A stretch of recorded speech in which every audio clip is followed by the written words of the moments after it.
Welcome to the Life and Next podcast, Becky. Thank you for having me. It's good to see you. It's good to see you. Definitely. So do you want to introduce yourself? Like, what part of business you in? Yeah, so I'm Becky Lee. I work in finance systems and I'm the payment support team leader. Oh, okay.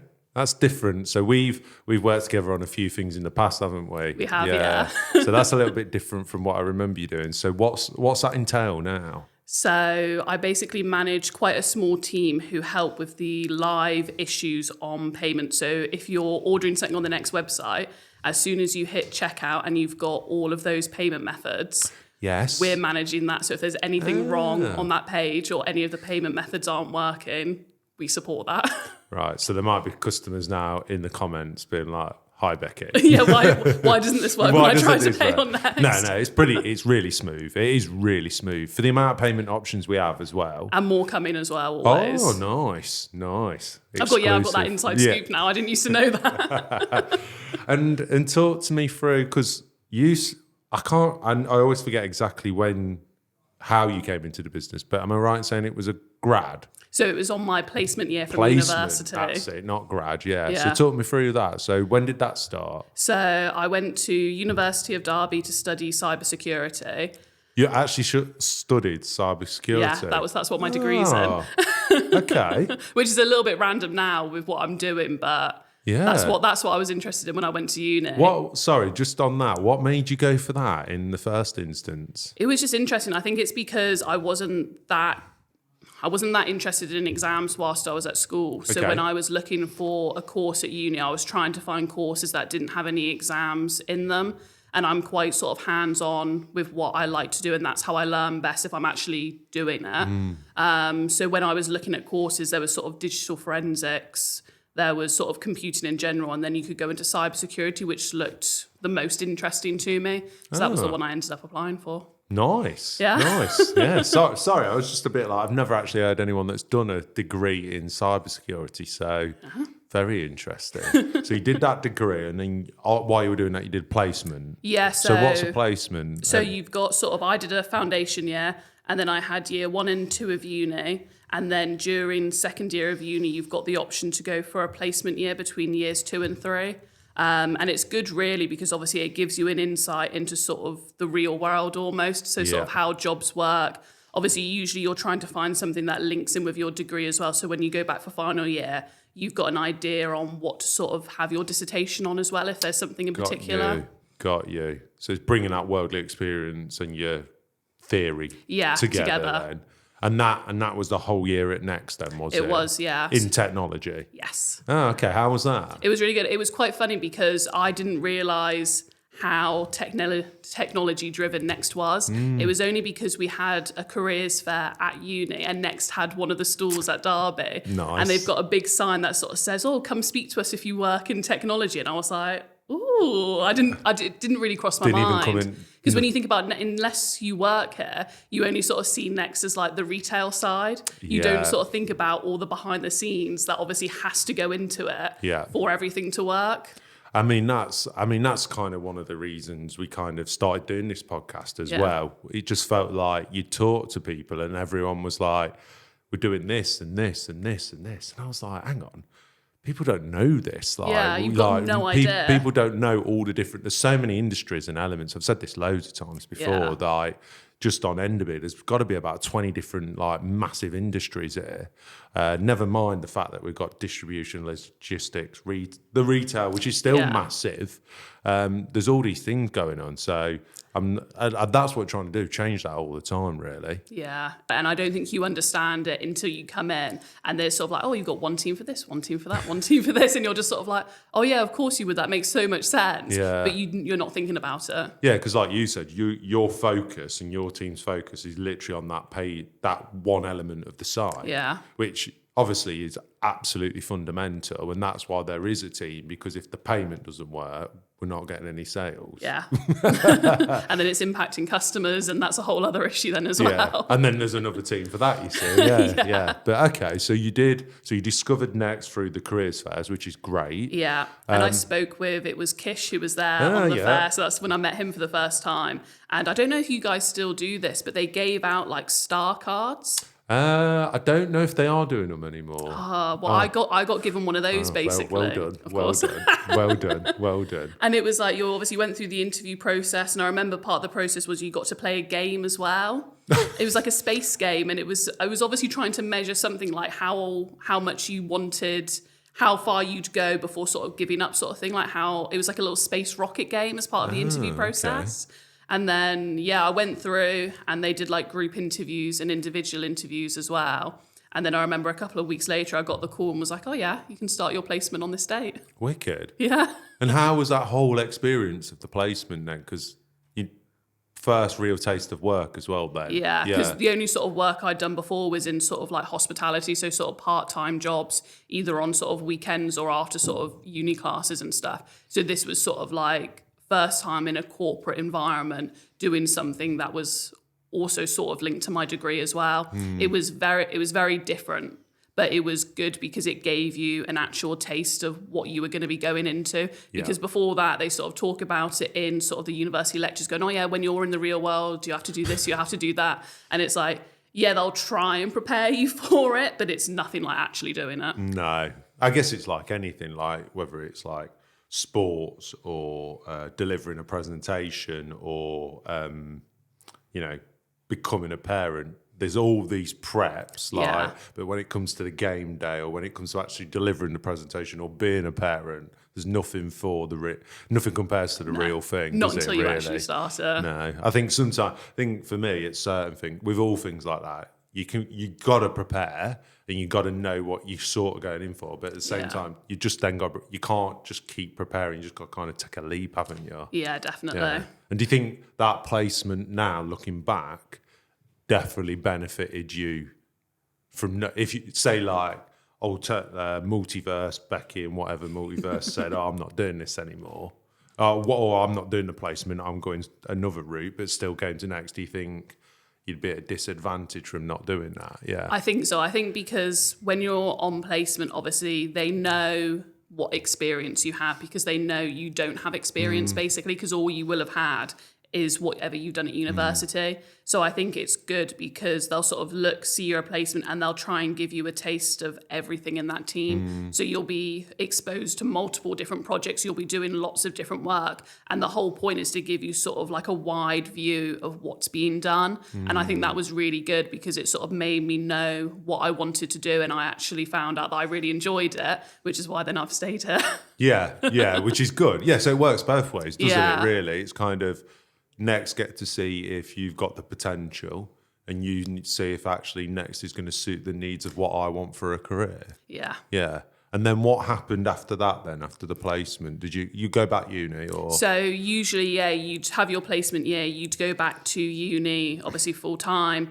And then usually you'd go back after final year. I was slightly different because I carried on working at Next part-time during my final year because I already knew when I went back in final year, I was going to go back and sort of find a part-time job sort of like at a bar or something. But I spoke to my manager at the time and I was like, is there any way I could still work at Next for sort of like 2.5 days a week? Because of where my uni lectures were, I still had sort of days and afternoons off where I didn't have any classes or anything. So I sort of spoke to him about it and he'd obviously went away and spoke to whoever he spoke to. And he was like, well, actually, yeah, because the work you're doing, you can sort of pick it up and drop it off as you're going along. Oh, wicked. So it was really good because it meant I never actually stopped working at Next. So I didn't have anything to catch up on when I finished uni and came back full time.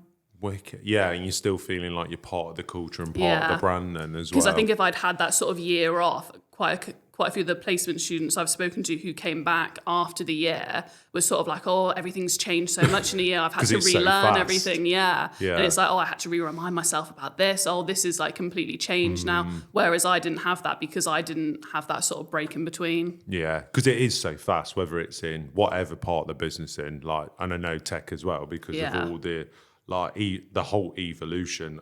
Like every other week I hear of, oh, we're modernising this or evolving that. Yeah. So, which is great because we need to, it's not that everything's really old. It's just we want to be ahead of the game. So it's nice to hear that. But I can see why some people a year would be like, oh, okay. Yeah, a lot changes. A lot can change in a year, 100%. So then you came back and then what what kind of team did you go into then? So I was in the same team. So I started in the finance DevOps team. And you're developing, yeah? Yeah. Developing's the core of what you do. Yeah. Yeah. So yeah, came back and just went back into that team sort of full time within finance. Nice. Which was really good. Yeah. Because obviously, again, I still knew all the team. I still knew what I was working on. Yeah. So I knew what I was going back into because I was prepared for that. And how long now have you been at Next in total then? So just over 5 years. I think I had one of those 5-year anniversary cards nice. earlier Long this service. year. Yeah. Nice. Yeah, it's good. It's something they've started doing more and more. And actually, there's even more ways of improving it as well. Okay. So there's been a big effort, and they're business wide, and I think it goes up to 45. I think there's a 45-year special now. Which, when you think about it, and I'm like, that is nuts. It's a long time. That is a long time. Yeah. Right? Yeah. To stay at the same place as well. Obviously, I know quite a few people move around to different departments and have like quite a few different jobs while still staying at Next. But that's still such a long time to stay with a company. Yeah, I think that's where that multi-industry comes into play. Because I know people from like product that then have gone and worked in e-com. Yeah. Or I know people that have worked in tech that then maybe have gone over to do like project management in e-com or contact centers or in retail, or store managers that are now buying managers. And, there's all these, I think as long as you can see a path, there's loads of room for growth in loads of different ways. Some people like yourself might go, right, I just want to stay in tech and I'm just going to carry on. Yeah. But then others might go, I'm going to go a bit sideways. Yeah, have a little bit of a move around. Yeah, bit of variety without leaving the brand, really. Yeah. What do you think keeps people here? Like, what do you think keeps that environment here? I think it's a nice environment in general. I think there are, obviously, if you've got the right manager to sort of help support you, and obviously they want you to do well, because it's not only in sort of their best interest for sort of keeping you on. Obviously, if you work well and you know the work that you're doing, obviously you're going to become familiar with that. You'll get easier to help with those issues because you will have dealt with them before. So they want to keep you on. So I think obviously the reason people stay is if you're wanted and actually wanted to stay in your role, that's going to be something that they want to keep. Yeah, I think everyone wants that, don't they? Yeah. Like, to feel like you're a key member of the team, and I guess, I totally agree. Having a really good manager and someone that wants to see you grow as well is key. And I'm guessing that's what you're getting now still as well. Yeah, definitely. Yeah. I think my last manager definitely then prepared me for the manager role I've gone into, because it wasn't something I'd done before. So obviously I was asking her lots of questions on what I need to do, and she helped me prepare for my interview for the role as well, which, if you think about it, some managers might not do if they don't want to lose you. But obviously she knew that's what I wanted to go into instead. I think there's definitely a lot of that where, and that always, when I started progressing up senior as well, I always thought, oh, will my managers, like you say, will they want me to go? Because then they've obviously got to backfill and stuff. But actually, on the whole, I get across, everyone's like, that's fine. Like, we want people to progress internally. Like, we want people to bring that knowledge upwards and stuff. So, I don't know if that's unique to Next, because I haven't got any other experience. No, neither. I'll try and ask someone else. But I feel like it's definitely part of the culture and part of the ethos of the brand, that is to kind of grow within. Which is nice as well at the end of the day. 100%. So you said there, then you've gone into that management role now. So it's that always been on the table for you, or not on the table, but has that been an ambition of yours? That's what I've wanted to go into, because I'm quite a sort of, my friends always used to make fun of me at uni, because obviously the sort of stigma around tech is usually that you're sort of quite quiet and quite geeky, whereas I'm not very quiet. I'm definitely more of a sort of people person. And I think although I was interested in tech and I did really enjoy the sort of roles I did previously, I always knew I was a sort of people person and wanted to go into management, especially then having really good managers who supported me. I was like, I'd love to do something like that myself as well. Yeah. And how was that? How did you find that whole process, going from busy? Busy. I mean, like I said, my manager, she supported me really well and sort of gave me a heads up on what I was going into, to sort of how to deal with things. Yeah. But as much, like we said earlier, as much as you can sort of try and prepare someone, it's not until they're in that role and you sort of go, oh, this is a very different role. Yeah. But I am really enjoying it. Yeah, it's being a leader of a team or a manager of a team or however you want to describe it is very different from just doing your part of Next or your part of the team. It's it's kind of, I think we were chatting before we started recording, and I think you were saying kind of it's like you have to know a little bit about everything, but then not too much or too involved to feel like you're micromanaging. Exactly. And And as long as you sort of know what's going on, and if there's an issue, you're aware of it. So if someone else asks you, oh, I've heard there's something going on with this, and you can go, oh yeah, no, I know about that. It's all in hand. Don't worry about it. As long as I can say that and be confident with that, that's okay. But it's just trying to know a wide spread of what's going on. And connecting the dots, really, isn't it? Yeah. Connecting the dots, and then the other element is then managing upwards as well to ensure that your manager is then aware or feels like, oh yeah, Becky and the team have got that under control as well. Yeah. And it's having that confidence as well that they could leave us alone. Like he wouldn't, if he heard that there was an issue straight away, he wouldn't need to message me and be like, oh, what's going on with this? Have you got it in hand? He knows I would have that in hand. Good. And if I needed to escalate or have assistance, I could do him. He would know I'd reach out when I'd need to, sort of thing. Yeah. What's been the favourite thing about being a manager, do you reckon, then, other than being busy? Other than being busy. I think it is good to know sort of what things are coming in the pipeline. Nice. Because when you're just sort of working normally, you're just sort of happy getting on with your day job, you're working along, but knowing sort of what's coming for the team and sort of what projects are coming up, what work's coming up, it is quite interesting to get that side of it as well. I think that's really interesting. I agree. Yeah, it's kind of, and then thinking, how can I help shape this as well? Yeah, and how we're going to be involved, what we're going to need to prepare ahead for that as well, because we're not necessarily doing project work in the team, but we will support the project. So it's good to know what projects are coming up because we'll generally know what sort of support we'll have to give to it as well. How many people you got in your team as well? So I've got 4 at the moment, and then we've got a new starter in November. Nice. That'll be. Have you done an onboarding? Oh, nice. No, so it's something new again. No, nice. I'm sort of like, my manager's got like a checklist of sort of like things I'm doing. Every time I do something new, it's like, oh, that's something new again you're doing. Yeah, definitely. It's really, really key, It's I think the thing is you just gotta, I think if you've been here for a while as well, 5 years is no short time either. Yeah.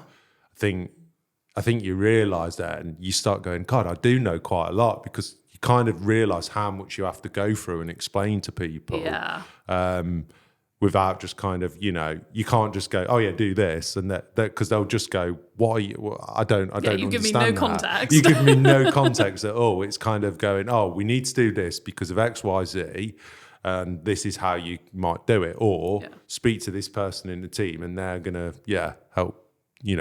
help you with it as well. Yeah. Because getting that integration into Next as well is key, because I always think it's learning the role, but then it's also learning Next, which I always say to people is key. Yeah. Because we're quite unique in how we work. Next is very different. We are very different in how we work and how we, not in a hard, horrible way. No. How would you describe it? We've got lots of, it's difficult. We've got lots of tech, I think, that's internal, that obviously people have developed in-house. So you wouldn't have necessarily used it anywhere else. So when you come in, not only are you learning like a new role or whatever you've come into, you've also got to understand those new technologies that we use.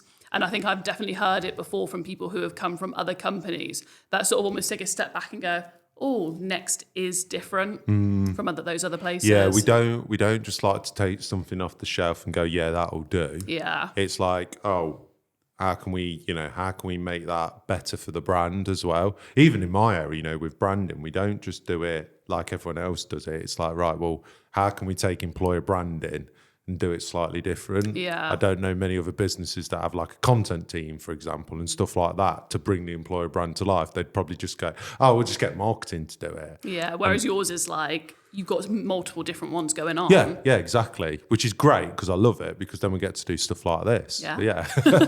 which is one of the things, you know, again, trying to attract people and change their perception. So it's really good.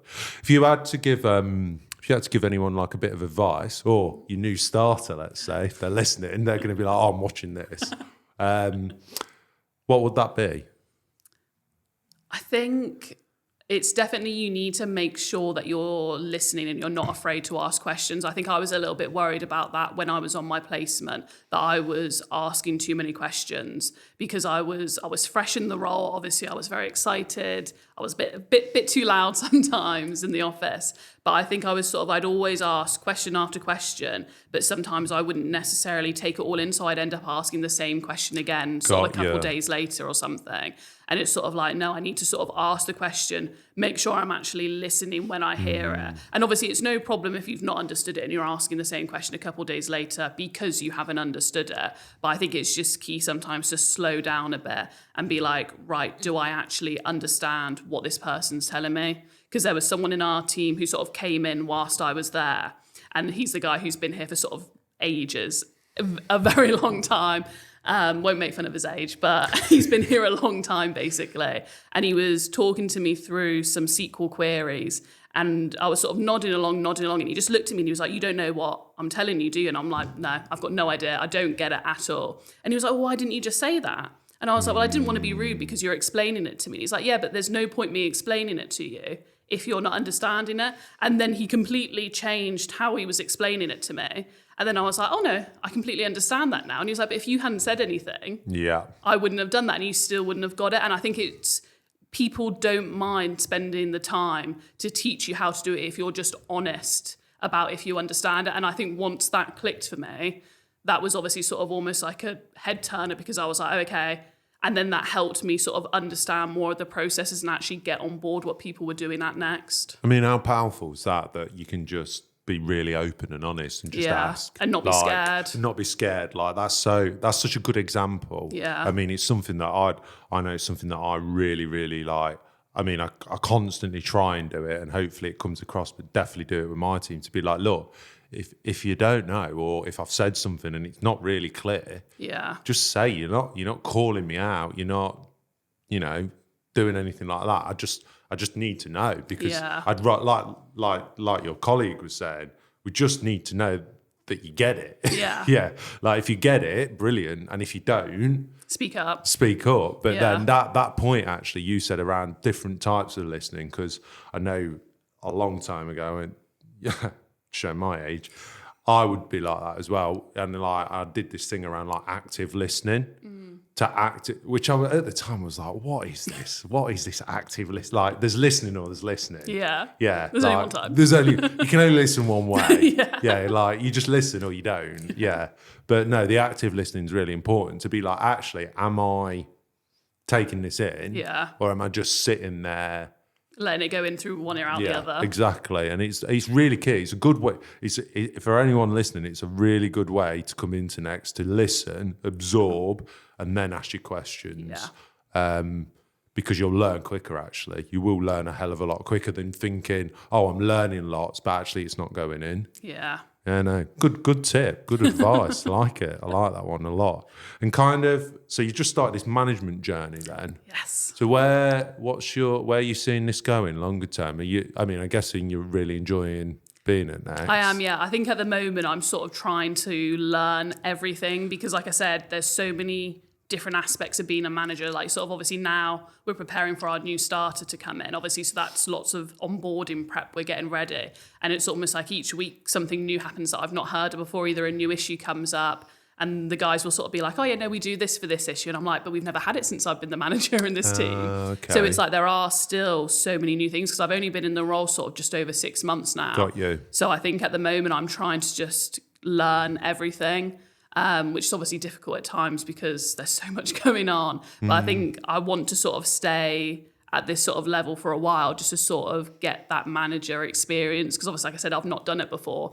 So it's not even learning oh yeah, I'm now an escalation for my team. Obviously, I have their one-to-ones with them, so I'm sort of helping with their progression now, and they'll come to me about that.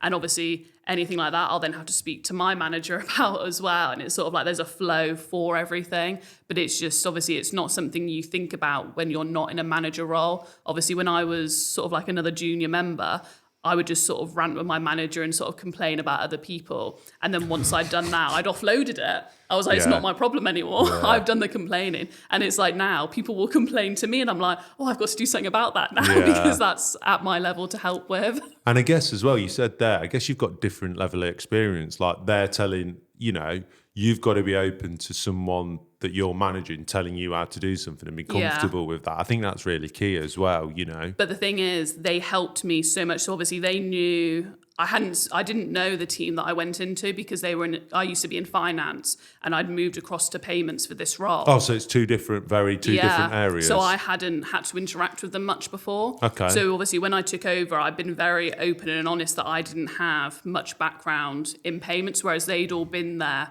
I think most of them have been there sort of like 3-4 years or something. So they know the role, they know what they're doing. So I was sort of asking them for sort of like, okay, you're doing this, why do you do it this way? Sort of thing, almost like questioning, not in a bad way questioning, but sort of questioning it to understand it. And the guys have been so helpful with sort of catching me up to speed on everything and letting me know like, oh, we've got this issue. It could become a big problem if we don't do this. And I'm like, yeah, don't do that then. So it doesn't become that big issue. But they've helped me so much. That's good. And it's almost like then you can focus, like you said, you focus on the bits that maybe they're not focusing on so much. If they've got all that knowledge and they've got all that experience and the skill to actually deal with the things, that leaves you to actually focus on the fact that you can just help them develop. Look at future projects, set them up for success in the longer term. All those things that maybe they're like, I haven't got time for that because I need to do this development. That's why you're in the role. 100%. Exactly. And they're a good group of guys as well. A bit dramatic sometimes. They're a good group of guys. You've not said that on I have. They're literally all going to be like, what? They already knew I was doing this podcast, so they've already made fun of me. They've already done a little jab going, can't believe you're going on a podcast. So I'd already said, I was like, I'm going to say you're drama queens when I was on it. But no, they're really good and they're good at what they do as well because they've got that knowledge, because they've had that experience. So it'll be good as well, like I said, when we get that new starter, and hopefully for them to pass on that knowledge as well. 100%. And what kind of keeps you motivated, keeps you like going and driven, do you reckon? I think it is the people at Next. I think because even though moving across to payments, I hadn't been in payments before, I still knew some of the other managers and people in the area. So it's nice to be able to go somewhere and know who you can reach out to help, who can help you as well. And I think that's always key, is that everyone around you is happy to help if you ask again. Because obviously going into that sort of manager role, there were lots of things I'd never done before. So we sort of have meetings where we sort of go through issues that we've seen that week. And it's like, I didn't know how to put that information on. I didn't know what level of information I was supposed to provide. But if you go up to one of the other managers and say, hey, look, you're on this meeting as well, I've got no idea what I'm doing almost, they're happy to spend the time to go through that with you so you don't sort of like make itself seem silly on the call. They'll give you the information you need. And I think that's really key, that everyone wants to help each other. It's not sort of like a mad dash to sort of be like, oh, I'm the best manager in the area. Everyone wants to actually help each other, which is really good. Yeah, I totally agree. It's that win-win mentality. There's so much to go around. It's like, it's not competitive in the way of you'd think it was competitive. It's competitive in the way of like everyone wants to succeed. Everyone wants to succeed, not I want to succeed. No, it's a group effort. It's a group sort of thing. That's where the competition and the ambition comes from. Yeah. Everyone doing it. And you're so right. And then that in turn creates this like really supportive network of we're all going for this because there's enough to go for us to all go at. And that's the thing, we're a department at the end of the day, like we're a payments department. So it makes sense that we all want to help each other, because it's like if one person isn't doing so well, you'd want to sort of give them some pointers to say, hey, why don't we look at doing this to make it better or to stop seeing so many issues? And then it would make the department better altogether. There's no point sort of letting someone fall down. Totally. Well, thank you for coming on. That's okay. Yeah, and thanks for, talking this through. I think there'll be loads of people that will be like, thinking about becoming a manager or just started. And I think that's great insight to like that. And it's great to see you progress as well, you know, and see you grow. So it's really, you know, I can remember when we did campaigns when you were literally like a trainee and fresh stuff. out of uni. Fresh out of uni. So really good to see. So thanks for coming on. That's okay. Thanks for having me.